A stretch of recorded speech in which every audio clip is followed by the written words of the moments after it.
দয়া করে কেউ সিরিয়াসলি নেবেন না, কোন জেলায় কি আছে এটা তুলে ধরা হলো এই ভিডিওতে। ওয়ালাইকুম আসসালাম। আসসালামু আলাইকুম। কি অবস্থা ভাই, কেমন আছেন? জি আলহামদুলিল্লাহ, কেমন আছেন আপনি? জি আলহামদুলিল্লাহ আছি ভালো। অনেকদিন পর আসলাম আপনার কাছে, কি অবস্থা, কেমন আছেন? জি আলহামদুলিল্লাহ। কি অবস্থা? জি শুনছি আপনার নোয়াখালী এখন বিভাগ নেই, কুমিল্লা বিভাগ দিয়ে ফেলছে। ওই যে এখানে নোয়াখালীর লোক আছে, নোয়াখালীর লোকের সাথে কথা বলেন। ও আচ্ছা, আপনাদের এখানে একজন নোয়াখালী আছে? হ্যাঁ লোক আছে। ও আচ্ছা, সে কোথায় আছে? ওখানে আছে।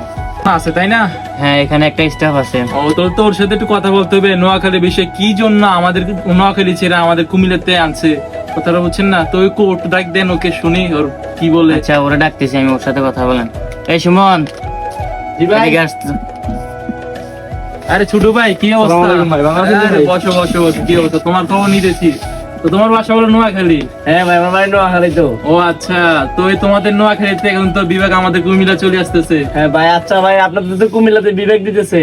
আপনাদের কুমিল্লা এমন কি আছে যে ভাই আপনাদের কুমিল্লাতে বিভাগ দিতেছে? ভাই কারণ আছে দিকে তো আমাদের কুমিল্লাতে এত কিছু আসতেছে, কথাটা বুঝছো না? একটা বিভাগ- উদাহরণ দেন না ভাই। এই যে দেখো, আমাদের শিক্ষা বোর্ড আছে, হ্যাঁ হ্যাঁ বিশ্ববিদ্যালয় আছে, হ্যাঁ। এবং ভালো ভালো হাসপাতাল আছে, মানুষের চিকিৎসা নিতেছে ভালো ভালো, কথাটা বুঝছো? ও আচ্ছা। এবং কত সুন্দর আমাদের এলাকার কত সুন্দর সুন্দর মানব ব্যক্তি এবং কত সুন্দর সুন্দর দৃশ্য দেখা যায়, কথা বলছে না? কুমিল্লা হচ্ছে একটা ব্র্যান্ড, বুঝছো? ব্র্যান্ড, আচ্ছা আচ্ছা।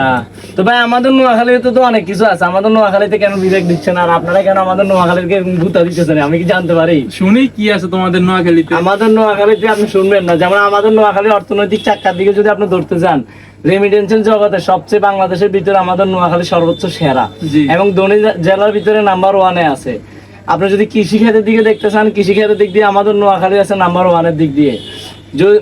মানুষের দেশে বাসস্থান করতে হলে দুইটা জিনিসের প্রয়োজন। একটা জিনিস হচ্ছে আপনার খাদ্য, খাবার, মানে ধরেন খাবার, সবজি ইত্যাদি। আবার হচ্ছে আরেকটা জিনিস হচ্ছে কি আপনার টাকা, ঠিক আছে? তো আপনার টাকা থাকলে তো আপনি খাদ্য মানে আপনি কিনতে পারবেন, ইয়া করতে পারবেন। খাদ্য যে কিনবেন ওইটার জন্য আপনার নোয়াখালী যাইতে হইব, আর টাকা যে নিবেন ওইটার রেমিটেন্স দিতেছে নোয়াখালী যারা প্রবাসী আছে তারা, বুঝছেন নি? তাহলে আমাদের নোয়াখালী তো মানে বিবেক পাওয়ার যোগ্য। আপনার মতামতে কি? আপনার তো একজন কুমিল্লার মানুষ। আমার মতামত হচ্ছে কুমিল্লার দিক দিয়ে বিদেশি বেশি, কথাটা বুঝছেন? নোয়াখালী যেরকম কুমিল্লা এরকম।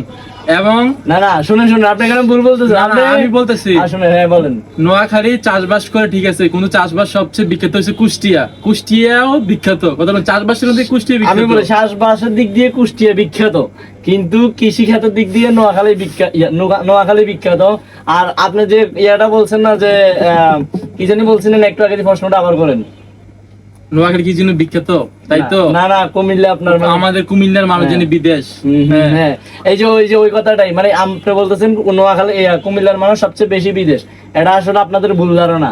আপনি যদি মানে ইতিহাসও জানেন বা আপনি বর্তমান ইয়াটাও যদি দেখেন, নোয়াখালীর প্রায় অধিকাংশ মানুষের রেমিটেন্স যুদ্ধে এবং বিদেশে থাকে, এবং বর্তমান জগতে নোয়াখালীতে সবচেয়ে যে আপনার মানে প্রবাসী বেশি। যাই হোক, আপনিও নোয়াখালী, আমিও কুমিল্লা মানুষ, মিলেমিশে থাকি। দোয়া করেন আমাদের নোয়াখালী যেন বিভাগটা হয়ে যায়। আচ্ছা শুনলাম, তোমার কথা মতো শুনলাম, খুশি হলাম, ঠিক আছে, ওকে।